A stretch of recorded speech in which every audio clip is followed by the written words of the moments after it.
Salut les amis, on se retrouve pour l'épisode numéro 460 de l'After Zap Image. On débute avec cette date, il y a 23 ans, jour pour jour, Ole Gunnar Solskjaer s'engageait avec Manchester United.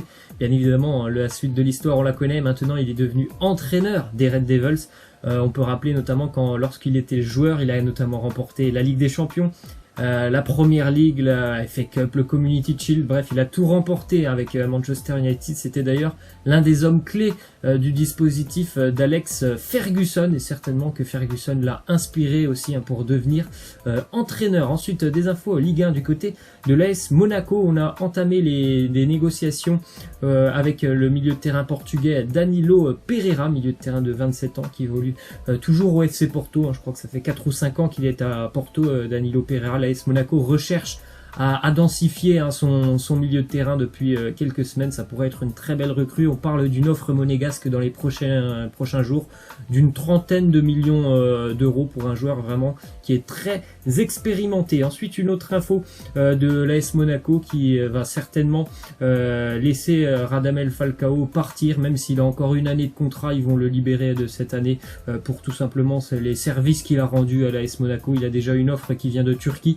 Galatasaray est intéressé, il lui propose même un meilleur salaire que du côté de l'AS Monaco. Après, faut savoir s'il a vraiment envie de partir, Radamel Falcao, mais il est bien évidemment logique et normal que l'AS Monaco le laisse négocier, même s'il a encore une année de contrat, par rapport à tout ce qu'il a fait pour l'AS Monaco, notamment lors de la période avec le titre de champion de France, ne serait-ce que l'année dernière aussi, avec cette année cauchemardesque pour Monaco. Voilà, il est resté là, il a marqué quelques buts, il a aidé l'AS Monaco à se maintenir avec toujours un comportement irréprochable, donc c'est bien évidemment logique que l'AS Monaco le laisse partir si toutefois il a envie. Ensuite, une info du LOSC qui va bel et bien se séparer de Raphaël Leao, qui va passer sa visite médicale aujourd'hui du côté de Milan avec l'AC Milan. Une offre d'indemnité de transfert est de 35 millions d'euros plus 20% sur une éventuelle revente du joueur. Donc on peut estimer tout ça entre 40 et 45 millions d'euros récoltés par Lille sur ce transfert, ce qui est plutôt quand même un joli coup financier pour le LOSC, qui avait recruté le joueur il y a 2 ans maintenant. Je crois qu'il venait du Portugal, du Sporting il me semble, gratuitement pour 0 €, donc vraiment un joli coup pour le LOSC. Après, ils perdent vraiment aussi un joueur de qualité. Ils vont perdre Nicolas Pepe aussi certainement dans les prochaines heures, donc ça fait quand même des joueurs de poids offensivement qui quittent le nord de la France. Une info aussi de Manchester United qui s'intéresse à l'attaquant lyonnais Moussa Dembélé, auteur d'une très belle saison l'année dernière avec Lyon, 15 buts pour sa première en Ligue 1, donc vraiment une très belle année pour lui. Les dirigeants mancuniens ont déjà pris contact avec l'entourage de Dembélé. Solskjaer apprécie énormément le joueur, il l'a déjà personnellement aussi supervisé, il l'a placé donc dans sa shortlist. Manchester devra d'abord penser à vendre avant de transmettre une offre. Et normalement, il va y avoir une vente du côté de Manchester United, celle de Romelu Lukaku, qui ne fait pas partie des joueurs présents dans le groupe pour le déplacement, en tout cas le stage de pré-saison de Manchester United en Norvège. Ouais, il y a une liste de joueurs qui est sortie. Romelu Lukaku n'en fait pas partie. On se doute bien qu'il est en train de négocier, comme Manchester, le club est en train de négocier son futur départ du côté normalement de l'Italie, à moins qu'il y ait une énorme surprise. Ensuite, on continue justement avec les offres reçues par Manchester United qui nous viennent d'Italie. Donc offre de la Juventus Turin qui songe à inclure Paulo Dybala dans un deal. Donc échange Dybala-Lukaku, étant donné que Dybala est estimé plus cher sur le marché des transferts, le Manchester United devrait mettre en plus de ça un chèque de 15 ou 20 millions d'euros pour cet échange. Après, reste à savoir si Paulo Dybala, lui, il a vraiment envie de quitter la Juventus. Son frère avait dit qu'il avait envie de quitter la Juve.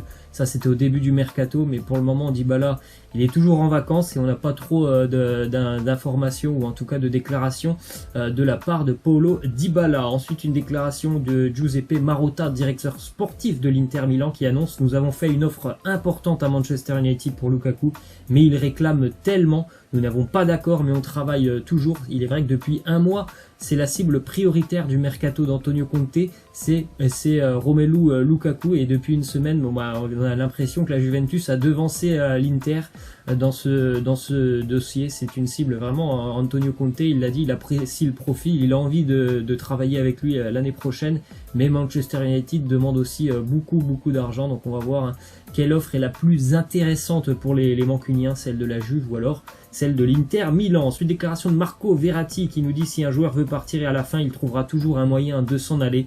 Et c'est mieux comme ça, sinon le club garde quelqu'un qui ne veut pas être là, qui n'a pas envie. Quand un joueur a vraiment envie de partir, le club doit le laisser partir. Il revient sur le dossier Neymar. Moi je suis d'accord avec lui, bien évidemment, si le joueur n'a pas envie d'être là, il faut trouver une solution pour le laisser partir parce que ça sera contre-productif pour le Paris Saint-Germain l'année prochaine s'il n'a pas envie d'être là. Franchement, Neymar sur le terrain, ça se ressentira, en tout cas c'est mon avis. Après, il faut aussi comprendre que le Paris Saint-Germain essaye bien évidemment de trouver la meilleure solution pour laisser partir Neymar. Et de bien évidemment aussi, franchement, financièrement, il faut que le Paris Saint-Germain s'y retrouve sur ce départ de Neymar. D'ailleurs, le PSG a pris une décision, le prix de Neymar a été revu à la baisse, le PSG ne demande pas 300 millions d'euros comme c'était le cas il y a quelques semaines, mais simplement, en tout cas simplement si on peut le dire, 180 millions d'euros, donc voilà, c'est on va dire un geste de la part du Paris Saint-Germain pour pousser le Barça à renouer des contacts qui ne sont plus trop vraiment des contacts depuis quelques semaines. Il n'y a plus grand chose autour du dossier Neymar, le Paris Saint-Germain a fait baisser le prix de Neymar de 300 à 180 millions d'euros. Donc ils sont prêts à discuter avec le Barça. Cependant, le PSG exige simplement une seule chose de la part du Barça, c'est de l'argent, du cash. Ils ne veulent pas d'échange tout simplement de joueurs. Ça ne les intéresse pas, les joueurs du Barça. Ils veulent qu'il y ait de l'argent qui rentre dans les caisses. C'est pour ça que tous les montages imaginés par le Barça depuis quelques semaines, on vous donne Coutinho contre Neymar, plus on donne 50 millions.